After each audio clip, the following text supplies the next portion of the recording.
नमस्कार। औद्योगिक प्रशिक्षण संस्थानों के व्यवसाय बिल्डर के विषय सैद्धांतिक की पाठचर्या में अंकित प्रश्न फ्लक्स कोर आर्क वेल्डिंग पर आज मैं आपको प्रशिक्षण प्रदान करूंगा। तो चलिए अब हम फ्लक्स कोर आर्क वेल्डिंग के बारे में थोड़ी सी जानकारी प्राप्त करते हैं। फ्लक्स कोर आर्क वेल्डिंग क्या है, इसके बारे में आज हम यहाँ पर जानकारी प्राप्त करेंगे। इसे शॉर्ट में हम FCAW भी कहते हैं, जहाँ पे F का मतलब है फ्लक्स, C का मतलब है कोर, A का मतलब है आर्क और W से हम वेल्डिंग कहते हैं। तो इसे हम शॉर्ट में FCAW भी कहते हैं। यह एक आर्क वेल्डिंग विधि है। इसमें वेल्डिंग हेतु ताप वर्कपीस कोर वायर के बीच स्थापित आर्क से उत्पन्न होती है। यह जो हमारी है यह एक प्रकार की आर्क वेल्डिंग ही है। इसमें जो हमारी हीट प्रोड्यूस होती है वह हमारी वर्क पीस और जो हमारा इलेक्ट्रोड वायर होता है उसके बीच जो हमारी आर्क स्थापित होती है उससे जो हीट उत्पन्न होती है उसकी सहायता से हम यहाँ पर वेल्डिंग करते हैं। इसमें हमारा अंतर सिर्फ इतना होता है कि फ्लक्स कोर का मतलब है कि यहाँ पर हमारा जो फ्लक्स है वह हमारे इलेक्ट्रोड के ऊपर मौजूद ना होकर के उसकी भीतरी में, उसके भीतर, उसके कोर में मौजूद होता है। मतलब यह है कि हमारा जो यहाँ पे इलेक्ट्रोड इस्तेमाल किया जाता है वह अंदर से एक प्रकार से खोखला होता है जिसमें हम अपना फ्लक्स भरते हैं। इसकी वेल्डिंग के समय हम इसकी यह प्रक्रिया जो है वह दो प्रकार की होती है। पहली है self steering flux core wire और दूसरा है स्टीयरिंग गैस का प्रयोग करके। मतलब इसमें क्या होता है कि ये दो विधि से की जाती है। पहली जो विधि है हमारी self steering flux core wire, इसमें हम क्या करते हैं कि अलग से शील्डिंग गैसों का प्रयोग नहीं करते हैं। जो हमारा फ्लक्स मौजूद होता है इलेक्ट्रोड के अंदर वही हमारी शील्डिंग करता है और वही हमारे मॉडर्न फूड को एटमॉस्फेरिक कंटामिनेशन से बचाता है। और दूसरी जो प्रक्रिया है वह है शील्डिंग गैस का प्रयोग करके। इसमें हम शील्डिंग गैस का प्रयोग अलग से करते हैं ताकि हम अपनी वेल्डिंग को और बेहतर कर सकें और ज़्यादा मजबूत कर सकें। यहाँ पर हम एक बात और जानेंगे कि हमारी जो शील्डिंग गैस का प्रयोग करके जब हम वेल्डिंग करते हैं यहाँ पे FCAW में, तो वह हमारी self shielding flux core wire के मुकाबले ज़्यादा मजबूत होती है। मतलब यह जो वो हमारी है वेल्डिंग शील्डिंग गैस का प्रयोग करके वह हमारी ज़्यादा प्रभावी वेल्डिंग है और ज़्यादा मजबूत वेल्डिंग।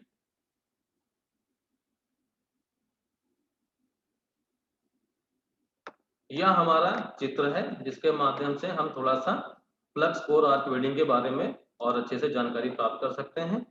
इसमें जैसा कि आप देख रहे हैं कि जो यह हमारा इलेक्ट्रोड है इसके अंदरी कोण में देखिए हमारा यहाँ पर ये जो अंदरी कोण है इसमें देखिए हमारा फ्लक्स भरा हुआ है। यह हमारे इलेक्ट्रोड की बाहरी सतह है। इस सतह इसी से हम इसके और हमारी इलेक्ट्रोड और हमारे वर्कपीस के बीच में जो आर्क बन रही है उसको यहाँ पर जो हमारी गैसेस है उन्होंने शील्डिंग कर रखी है। यह हमारी नोजल है जिसके माध्यम से हम यहाँ पे शील्डिंग गैस का भी प्रयोग कर सकते हैं। यहाँ पे गैस ऑप्शनल है, यदि हम लेते हैं तो शील्डिंग गैस हो जाती है और यदि हम गैस का उपयोग नहीं करते हैं तो यह हमारी सेल्फ शील्डिंग हो जाती है। मोल्टेन मेटल, यहाँ पर जो हमारा मोल्टेन पूल बनता है जहाँ पे हमारा पिघला हुआ धातु रहता है। मोल्टेन स्लैग, यह हमारा स्लैग है जो कि अभी यहाँ पर जमा नहीं है इसलिए इसको हम मोल्टेन स्लैग कह रहे हैं। यह है सॉलिडिफाइड वेल्ड मेटल, या जो हमारा यहाँ पे सॉलिड वेल्ड मेटल है। और यहाँ देख सकते हैं स्लैग, यह हमारा स्लैग है जो कि सॉलिडिफाई हो चुका है यानी जम चुका है। डायरेक्शन ऑफ ट्रैवल, इस दिशा में हम अपनी वेल्डिंग ले जा रहे हैं। नोजल ऑप्शनल है यहाँ पर, यदि हम यहाँ पे फिर वही है कि यदि हम गैस का प्रयोग करना चाहते हैं तो नोजल का उपयोग करते हैं, यदि हम गैस का प्रयोग नहीं कर रहे हैं तो यहाँ पे नोजल का प्रयोग नहीं करेंगे। और यह है हमारा फ्लक्स कोर इलेक्ट्रोड और यह जो हमारी आर्क उत्पन्न हो रही है। इस चित्र से हमें हमारी FCAW के बारे में अधिक जानकारी प्राप्त हुई है। अब हम जानेंगे यहाँ पर self shielding flux core welding के बारे में। अब हम यहाँ पर जो हमने अभी दो विधियां जानी कि सेल्फ शील्डिंग और शील्डिंग गैस का उपयोग करके, उन दोनों विधियों के बारे में बारी बारी से जानेंगे। चलिए सबसे पहले हम पहली वेल्डिंग जो हमने पढ़ी थी सेल्फ सीडिंग, जिसमें हम सीडिंग गैस का प्रयोग नहीं करते हैं। सेल्फ सीडिंग का मतलब है कि जो हमारा फ्लक्स इलेक्ट्रोड की भीतरी सतह के अंदर मौजूद होता है वह खुद ही सीडिंग करेगा। तो चलिए उसके बारे में कुछ हम यहाँ पे जानकारी प्राप्त करते हैं। Self seeding flux core wire का प्रयोग करते समय अतिरिक्त सीडिंग गैस का प्रयोग नहीं किया जाता है। यही मैंने अभी आपको बताया कि यहाँ पर हम अतिरिक्त सीडिंग गैस का प्रयोग नहीं करते हैं।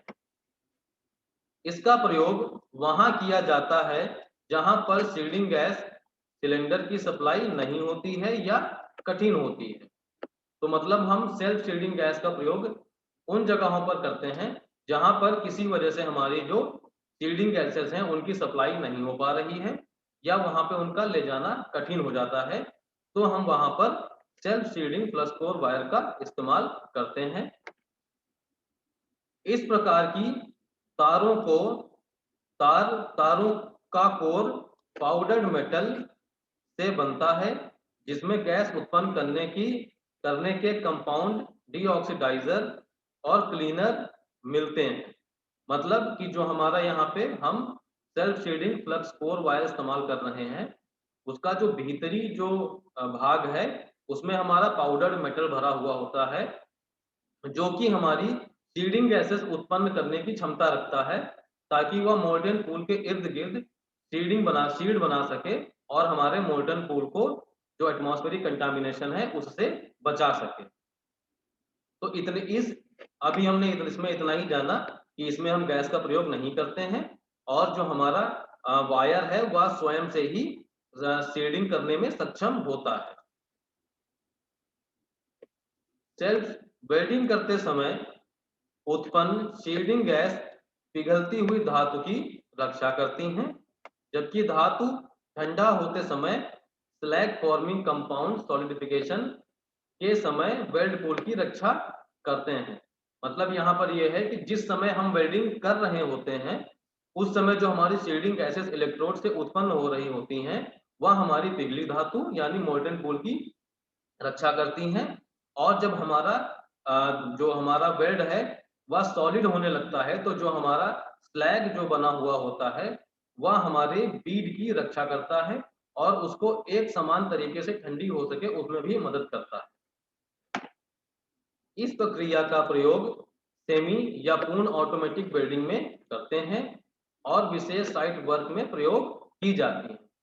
मतलब यहाँ पर कि इस प्रक्रिया यह जो प्रक्रिया है वह हमारी मैनुअल नहीं होती है या सेमी या फुल्ली ऑटोमेटिक वेल्डिंग है और इसका उपयोग हम वहां करते हैं जहां पर हमारा कुछ विशेष साइटें जहां पर हमारी गैस ले जाना संभव नहीं होता है, तो उन जगहों पर हम इस वेल्डिंग का उपयोग करते हैं और अपना कार्य पूर्ण करते हैं।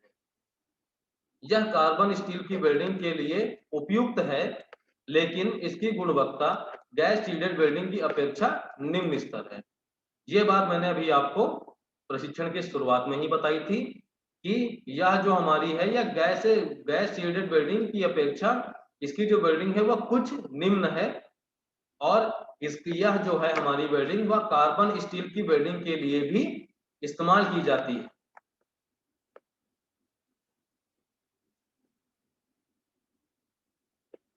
इसका प्रयोग सीडेड गैस CO2 या argon 5% CO2 to argon flux cored with. अब यहाँ पर हम अपने नए टॉपिक पर आ गए हैं। वह हमारी पहली वेल्डिंग विधि थी जिसमें हम सीडिंग गैस का इस्तेमाल नहीं करेंगे। अब हम यहाँ पर flux cored with gas seed, मतलब जो हमारा यहाँ पर इलेक्ट्रोड है वह हमारा फ्लक्स कोड भी है लेकिन हम यहाँ पर अतिरिक्त गैस इस्तेमाल कर रहे हैं सीडिंग के लिए। तो चलिए अब इसमें हम आगे देखते हैं क्या है। इसका प्रयोग सील्डेड गैस CO2 या argon 5%, CO2 to argon 20%। CO2 में मेटल डिपॉजिट बड़ी तेजी से होती है और स्टील में उच्च स्तर की वेल्ड प्राप्त होती है। मतलब हम यहाँ पर जो सीडिंग गैसेस इस्तेमाल करते हैं वह हमारी मिश्रित गैसें होती हैं जिसमें हम CO2 के साथ आर्गन 5% में या आर्गन को 20% की मात्रा में इस्तेमाल करते हैं। ऐसा करने से जो हमारी मेटल की डिपॉजिट रेट है वह बढ़ जाती है, मतलब जो हमारा मेटल डिपॉजिट रेट है वह इंक्रीज हो जाता है और हमें स्टील में उच्च स्तर यानी बहुत ही अच्छी क्वालिटी का वेल्ड प्राप्त होता है। हम यहाँ पर एक चीज और समझ सकते हैं कि हमारी जो सील्डेड मेटल के यहाँ पे जो हमारी गैस हम अतिरिक्त इस्तेमाल कर रहे हैं, वह हमारी जो फ्लक्स है, फ्लक्स से भी हमारी सीडिंग गैसेस उत्पन्न हो रही हैं और हम यहाँ पे अतिरिक्त गैस का भी इस्तेमाल कर रहे हैं। तो यहाँ पर ये बात समझने वाली है कि यहाँ पे हमें डबल सुरक्षा मिल रही है। इस वजह से हमारा जो यहाँ पे वेल्ड है, वेल्ड बीड है, वह बहुत ही अच्छी प्राप्त होती है। चलिए आगे देखते हैं। मेटल वायर का प्रयोग आर्गन 20% CO2 के साथ करते हैं। यह स्मूथ आर्क प्रदान करती है जिसमें हल्का स्पैटर का दोष पड़ता है। मतलब मेटल वायर का जो प्रयोग करते हैं उसमें उसके साथ हम आर्गन 20% और CO2 के साथ करते हैं और इसकी वजह से जो हमारी आर्क उत्पन्न होती है वह बहुत ही स्मूथ होती है, लेकिन इसके साथ ही हमें स्पैटर का दोष हल्का सा देखने को मिलता है। स्पैटर एक दोष है जिसके बारे में मैंने अपनी पिछली वीडियो में जानकारी पूरी प्रदान कर रखी है। हल्का समय यहाँ पे इस पे प्रकाश डालूंगा। स्पैटर हमारे जो हमारा इलेक्ट्रोड होता है उसमें से जो मेटल के जो हमारा धातु होता है वह कई बार छटक कर छोटे छोटे बिंदुओं के रूप में हमारे मूल धातु पर जम जाता है। इस दोष को हम स्पैटर कहते हैं। तो यह दोष हमें यहाँ पर हल्का सा देखने को मिलता है। और इसमें अगला पॉइंट क्या है, इसमें तार नेगेटिव पोलैरिटी से जुड़ी होती है। मतलब इसमें जो हमारी इलेक्ट्रोड वायर होती है वह नेगेटिव पोलैरिटी से जुड़ी होती है। चलिए आगे देखते हैं। वायर पतली फ्लैट स्टील स्ट्रिप से बनाई जाती है। मतलब जो हमारी यहाँ पे फ्लक्स कोर आर्क वेल्डिंग का जो वायर इस्तेमाल करते हैं वह हमारी पतली स्टील की स्ट्रिप से बनाई जाती है। यह यू आकार में बनी होती है। मतलब यह जो हमारी स्ट्रिप होती है वह यू आकार में बनी होती है जिसमें फ्लक्स भरा होता है और ट्यूब के आकार में बनाया जाता है। इसके जो हमारा इलेक्ट्रोड बनाने की विधि है, इसमें हमारी जो स्ट्रिप इस्तेमाल होती है वह यू आकार की होती है जिसमें हम फ्लक्स भरते हैं और फिर इसे हम अपनी ट्यूब के आकार में उसको खींचते हैं रिड्यूसिंग डाइस की मदद से। आगे देखते हैं। इसे रिड्यूसिंग डाइस द्वारा खींचा जाता है। रिड्यूसिंग डाइस का मतलब यह है कि हम यू आकार की अपनी जो स्ट्रिप है उसको डाई की सहायता से हम आगे बढ़ाते हैं और सबसे पहले हम जिस डाई का इस्तेमाल करते हैं उससे फिर छोटी, फिर उससे छोटी, इस प्रकार हम अपनी डाई का जो साइज है उसको घटाते रहते हैं और अपनी यू आकार की स्ट्रिप को ट्यूब के आकार में बदल लेते हैं जिसमें व्यास को कम किया जाता है। मतलब रिड्यूसिंग डाइस में हमारा जो आकार, जो हमारा व्यास है इलेक्ट्रोड का, वह खींचते खींचते कम हो जाता है तथा फ्लक्स को कोर सेंटर में कंप्रेस किया जाता है। यहाँ पर जो हमारा फ्लक्स हमने इसमें भरा हुआ था उसको अपनी हम ट्यूब के सेंटर में कंप्रेस कर लेते हैं ताकि वह हमारा ट्रांसपोर्ट के समय अगर हम सही से कंप्रेस नहीं करेंगे तो वह ढीला रहेगा और यह भी हो सकता है कि हमारा जो फ्लक्स है वह हमारी ट्यूब के अंदर से निकल जाए। इसलिए हम उसको अच्छे से कंप्रेस कर लेते हैं ताकि वह उसमें टाइटली पैक्ड हो जाए। इसमें मिग वेल्डिंग की तरह 1.6, 2.0, 2.4 और 3.2 mm व्यास की तार सप्लाई की जाती है। मतलब तार से यहाँ पे हमारा जो संदर्भ है, मतलब है कि हम यहाँ पे इलेक्ट्रोड जो हमारा है वो 1.6 mm, 2 mm, 2.4 mm और 3.2 mm इन आकार में हमारा जो इलेक्ट्रोड है वह मौजूद होता है। इसके बाद हम इसमें और जानेंगे। इसमें वेल्डिंग गन स्ट्रेट या बत्तख की गर्दन वाली स्वान नेक है और वाटर कूल्ड होनी चाहिए। मतलब जो हमारी फ्लक्स कोर जो जिसमें हम गैस शील्डिंग का प्रयोग करते हैं, इसमें जो हमारी वेल्डिंग गन है, जो वेल्डिंग टॉर्च है, वह हमारी स्ट्रेट या स्वान नेक मतलब गर्दन के आकार वाली थोड़ी सी फूली हुई इस्तेमाल की जाती है जो कि हमारी वाटर कूल्ड होती है। 400 एम्पियर करंट हेतु मिग वेल्डिंग की भांति पावर यूनिट का प्रयोग किया जाता है। जिस प्रकार हम मिग वेल्डिंग में अपने पावर यूनिट का इस्तेमाल करते हैं उसी प्रकार हम अपने यहाँ पे 400 एम्पियर की करंट वाली मशीन का ही इस्तेमाल करते हैं। इस वेल्डिंग में अधिक गहरी स्मूथ पेनिट्रेशन प्राप्त की जाती है। स्पैटर बहुत ही कम होते हैं। मतलब यहाँ पर हमारी स्पैटर जो होते हैं वो बहुत कम होते हैं और जो हमारी पेनिट्रेशन इसमें प्राप्त होती है वह बहुत ही अच्छी प्राप्त होती है। पेनिट्रेशन क्या है? पेनिट्रेशन हमारा हमारे मूल धातु में हम कितनी गहराई तक वेल्डिंग कर पा रहे हैं, इस बात को हम पेनिट्रेशन कहते हैं। और इसमें जो हमारा स्पैटर का दोष पड़ता है वह बहुत ही कम होता है, जिसे हम स्लैग साफ करते समय अपने स्पैटर्स को साफ कर सकते हैं। इसमें 2.4 mm की वायर इलेक्ट्रोड वायर की deposit rate 10 kg per hour होती है। मतलब हम यहाँ पे यदि 2.4 mm व्यास डायमीटर का इलेक्ट्रोड इस्तेमाल कर रहे हैं तो जो इसका डिपॉजिट रेट होता है वह 10 किलो वायर हमारी जो है वो प्रति घंटे की रफ्तार से इसकी खपत होती है। इससे हम अंदाजा लगा सकते हैं कि हमारे जो यहाँ पे पेनिट्रेशन है वह कैसी है और हमारी जो हमारी लागत लगनी है वह भी कितनी लगेगी। चलिए आगे बढ़ते हैं। यह जो हमारा चित्र है यह हमारा फ्लक्स कोर आर्क वेल्डिंग का ब्लॉक डायग्राम है, जिसमें हम देख सकते हैं कि किन किन चीजों का इस्तेमाल हुआ है। सबसे पहले यहाँ पर हमने गैस सिलेंडर का इस्तेमाल हो रहा है, जिसमें कि हमारी आर्गन और CO2 दो गैस सिलेंडर का इस्तेमाल हुआ है। यह हमारी मशीन है जिसमें हम करंट और वोल्टेज अपना कंट्रोल करते हैं। ये हमारा इलेक्ट्रोड वायर रील है जो हमारी वायर फीडिंग यूनिट से कनेक्ट होता है। यह कंट्रोल यूनिट है। कंट्रोल सिस्टम हमारे पूरे जो सिस्टम है उस पर निगरानी रखता है। क्योंकि यह ऑटोमेटिक प्रक्रिया है इसलिए हमें यहाँ पे इसकी आवश्यकता पड़ती है। यहाँ पर देखिए इसी में वायर फीडिंग के कंट्रोल भी हैं और गैस इनपुट और आउटपुट के भी पाइप्स यहाँ पे लगी हुई हैं। यह जो हिस्सा है यह हमारा वायर फीड यूनिट है जो वेल्डिंग में हमारा वायर की फीडिंग को कंट्रोल करता है।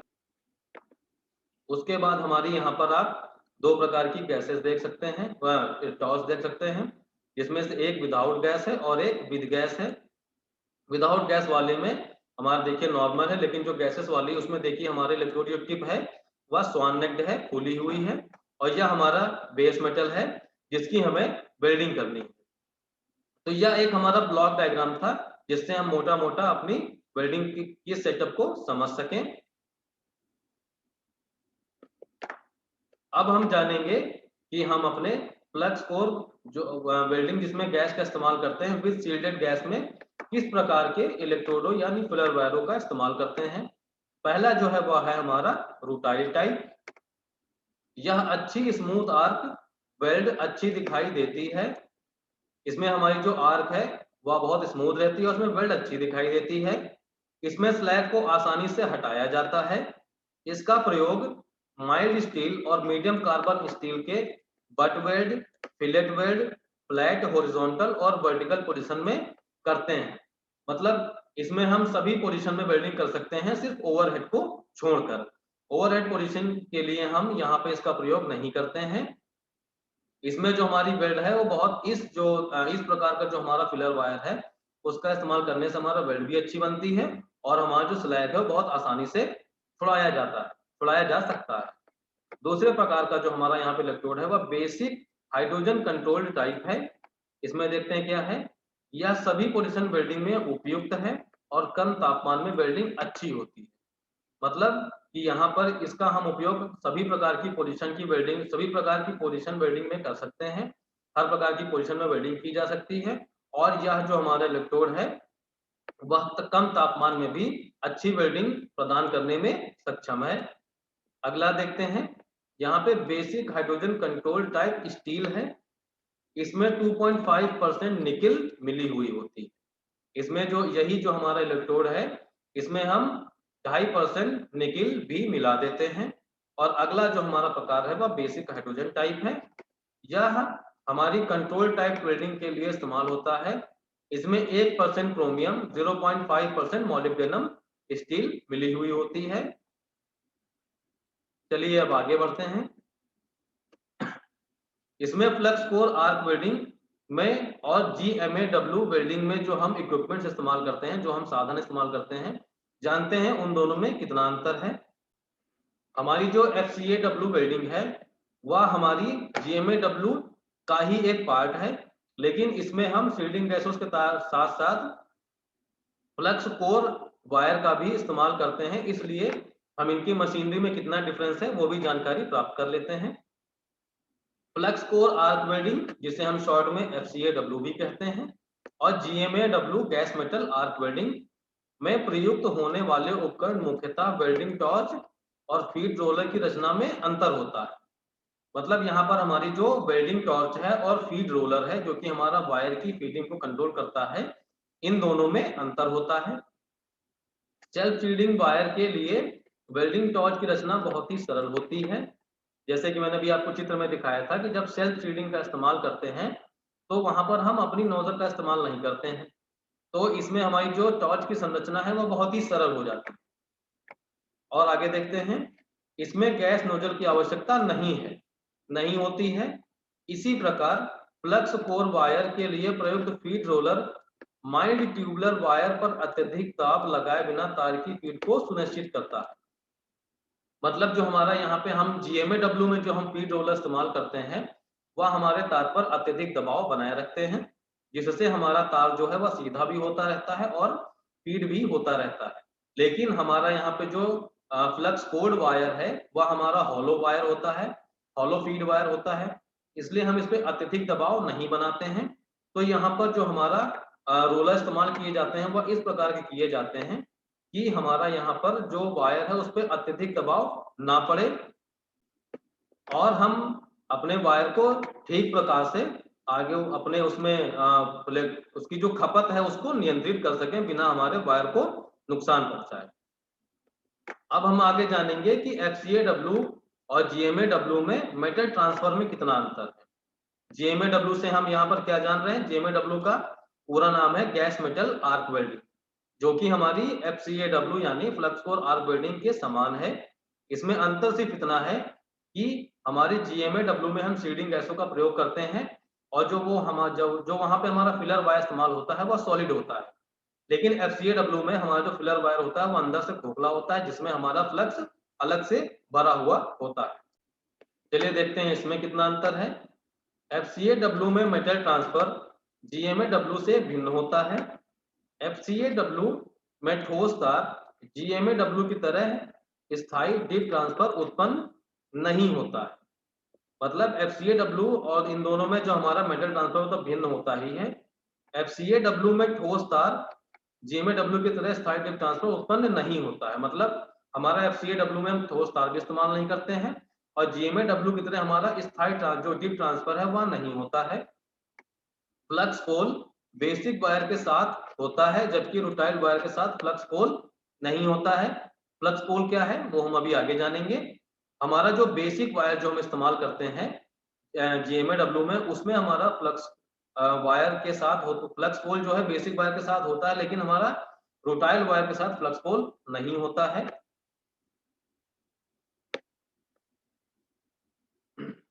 इस चित्र में हम यहाँ पर देख सकते हैं, चित्र 6A यानी यहाँ पर आप देख सकते हैं में बेसिक वायर मूल धातु ट्रांसफर में दर्शाया गया है और चित्र 6B में रोटाइल वायर ट्रांसफर को दर्शाया गया है। यहाँ पर हमारा जो बेसिक वायर है इसमें देख सकते हैं हमारा फ्लक्स पोल, यह जो इतना हिस्सा आप देख सकते हैं, फ्लक्स जो है हमारा यहाँ पर नीचे गिर रहा है जो कि पोल की तरह दिखाई दे रहा है, इसे हम फ्लक्स पोल कहते हैं। जो कि हमारा जो है वह बेसिक जो हमारा वायर होता है उसमें दिखाई देता है, लेकिन जो हमारा रोटाइल टाइप वायर होता है उसमें देख सकते हैं किसी भी प्रकार का फ्लक्स पोल नहीं दिखाई देता है। इसी चीज को हमने अभी पिछले स्लाइड में जाना कि फ्लक्स पोल क्या है, वो हम यहाँ पर जान रहे हैं। तो बेसिक वायर जब हम इस्तेमाल करते हैं तो यहाँ पर हमें फ्लक्स पोल दिखाई देता है, लेकिन रोटाइल टाइप में हमारा फ्लक्स पोल नहीं दिखाई देता।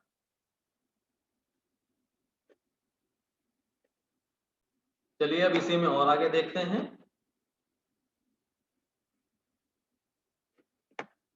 GMAW में मेटल डिपॉजिट रेट जो होता है वह 93 से 97% तक होता है। हमारा जो इसमें मेटल डिपॉजिट रेट होता है वह हमारा 93 से 97% तक होता है, जबकि FCAW में मेटल डिपॉजिट रेट हमारा 80 से 86% के बीच ही होता है। मतलब हमारा FCAW में जो हमारा मेटल डिपॉजिट रेट है वह GMAW की तुलना में कम होता है। FCA में यह वैल्यू लो डिपॉजिट रेट व मेटल स्लैग बनने के कारण है। हमारा जो FCAW में जो यह वैल्यू हमें मिली है वह लो डिपॉजिट रेट और मेटल स्लैग जो हमारा उसमें जो हमारा फ्लक्स इस्तेमाल करते हैं वह मेटल पाउडर का होता है, उसके कारण हमारा यहाँ पे डिपॉजिट रेट कम है। सामान्यतः CO2 गैस के बदले आर्गन और CO2 मिश्रण गैस का उपयोग से स्पैटर लॉस को कम किया जा सकता है। मतलब अगर हम FCAW को शील्डिंग गैस के साथ करें और उसमें हम सिर्फ कार्बन डाइऑक्साइड के स्थान पर आर्गन और CO2 गैसों का मिश्रण इस्तेमाल करें, तो यहाँ पर हम अपना स्पैटर का जो दोष है उसको हम कम कर सकते हैं। तो यह था हमारा FCAW के बारे में जानकारी। अब हम FCAW के कुछ लाभ जान लेते हैं। यहाँ पर यह एक सरल और लचीली वेल्डिंग है। यह हमारी बिल्कुल सरल वेल्डिंग है। इसमें बाहरी शील्डिंग गैस या फ्लक्स की आवश्यकता होती है। इस प्रक्रम में अधिक पेनिट्रेशन प्राप्त होती है। मतलब इस प्रकार की जो हमारी वेल्डिंग है उसमें हमारा पेनिट्रेशन जो है वो अधिक प्राप्त होती है, और इसमें जो हमारा फ्यूजन भी है वह भी बहुत अधिक मिलता है। जैसा कि इसमें लिखा है, इसमें उत्कृष्ट फ्यूजन होती है। इस क्रम में कम खर्चा आता है, बिल्कुल इसमें हमारा खर्चा कम आता है। वायर इलेक्ट्रोड में आवश्यकता अनुसार अलॉइंग एलिमेंट शामिल करने से वेल्ड मेटल में इच्छानुसार गुण प्राप्त किया जा सकता है।